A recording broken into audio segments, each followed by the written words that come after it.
السلام عليكم ورحمة الله وبركاته. فيديو النهارده يا جماعة اللي هكلمكم فيه هو عن حاجة مهمة. النهارده لقيت واحد من متابعيني بعت لي فيديو على الواتس لفني حاطط بنزين داخل المحرك ودور المحرك، فبعت لي الفيديو وقال لي لأن هو بيقول لأن هو كده بيغسل الموتور، يعني بيغسل داخل المحرك. حط بنزين ودور الموتوسيكل لمدة دقيقة أو دقيقتين، ودور الموتوسيكل عشان يغسل الموتور من الداخل. هل كده فعلا غلط ولا صح؟ وهل أنا أعمل كده ولا ما أعملش كده؟ ده النهاردة هرد على السؤال الشخص اللي هو بعت لي الفيديو على الواتس، وأقول لكم إيه اللي ممكن الأضرار اللي ممكن تحصل لا قدر الله لو أنا حطيت بنزين. طبعا يا جماعه من اكبر الاضرار اللي انا اشيل الزيت داخل المحرك واحط بنزين، لان الموتوسيكل لو انا دورته لمده 25 ثانيه او 30 ثانيه كده من اكبر الاضرار اللي انا بضر بيها المحرك من الداخل. لان البنزين يا جماعه دي ماده انشعال، ما ينفعش تكون ماده زي ماده الزيوت، لان الزيوت بتاخد عمليه الاحتكاك بين الاجزاء المحرك من الداخل وبعضها عشان ما يحصلش عمليه تآكل بين التروس او بين البساتين والشنابر من الداخل.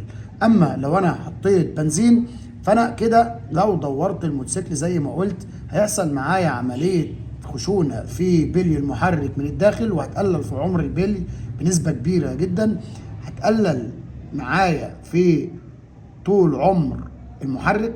لان الشمبر يا جماعه لو انا دورت فانا فصلت الزيت او نزلت الزيت وحطيت رتل بنزين او رتلين بنزين ودورت، هيحصل معايا عمليه احتكاك في الشمبر والشميز، فبالتالي هيقلل معايا في عمر المحرك. طبعا الموضوع ده مش هيبان معانا ممكن في وقتها، لكن مع المدى القصير هيبتدي يحصل معايا خشونه داخل بلي المحرك، وهيبتدي تاكل معايا زيت، لان هيحصل عمليه تآكل داخل المحرك. فبالتالي ما ينفعش نهائي ان انا احط بنزين داخل المحرك وادور، ده من اكبر الاضرار. طيب احط بنزين وما ادورش برضه هقول لك ده من اكبر الاضرار. طيب لو انا عايز اغسل الموتور بتاعي وانضفه وتمام التمام، اكتر حاجه ممكن اكون ماشي بيها بنسبه 100% وانضف الموتور بنسبه 100% بدون ما اضر الموتور هو عمليه تغيير الزيت بدري. يعني لو انا بغير الزيت على 500 هغير الزيت على 250، وبعد كده هنزله واحط كمان تغييره 250، هقدر ان انا الم الرايش او الم السواد اللي بيكون داخل المحرك، وحافظت على المحرك وما شلتش الزيت وحطيت بنزين. اكبر ضرر يا جماعه دخول البنزين داخل المحرك، ده زي ما قلت بيأثر في عمر البلي، بيأثر في عمر الشميز، بيحصل معاه عمليه خشونه داخل الفتيس، وبالتالي ده من الاضرار العاليه جدا اللي ممكن تضرني.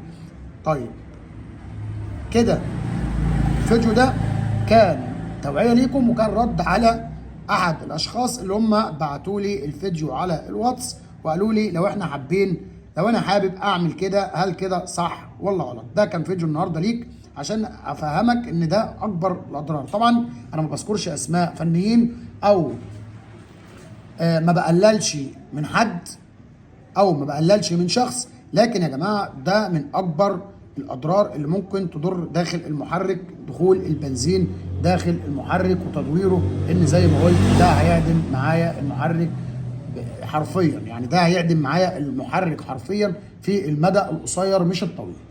وبكده يا جماعه ده كان فيديو النهارده ليكم، ولو عجبكم الفيديو ما تنساش الاشتراك واللايك وتفعيل الجرس.